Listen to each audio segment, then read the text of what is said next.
Even dogs can get aggressive. I don't say की dogs don't get aggressive, पण त्याचं आपल्याला काहीतरी ऑप्शन्स असतील ना. इन्स्टेड ऑफ फाइंडिंग ऑप्शन्स, हे काटते हे ले जाओ, ठीक आहे मी ले जाईन, तुम्ही तसं पण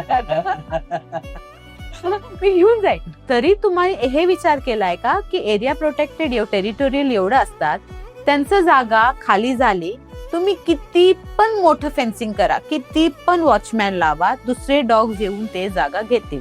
मग ते डॉग कसे असतील? You don't know the behaviour traits. I try to talk to people की त्यांना कम्प्लीट रिलोकेट नका करू, वॅक्सिनेट करू, न्यूटर करू, 3 महिन्यात देऊ. त्यांचं जे आहे एग्रेशन ते कमी होतं. Give them a different spot जिथे मुलं नाही खेळत, हे नाही. एक फीडिंग झोन बनवा, त्यांना बसायला व्यवस्थित जागा बनवा. वॅक्सिनेट केल्यावर आणि निर्बीजीकरण ते वेट गेन करतात. वेट गेन झाल्यावर त्यांना ना गाडीच्या मागे फिरायचं काय, उठायला पण असं बघायला पण त्यांच्या अंगावर. तर आपण मुलांना जसं टाइम देतो, आपल्याला हे इकोसिस्टम मध्ये जगायचंय, त्यांना पण तेवढं टाइम आणि पेशन्स ठेवाच लागेल ना आपल्याला.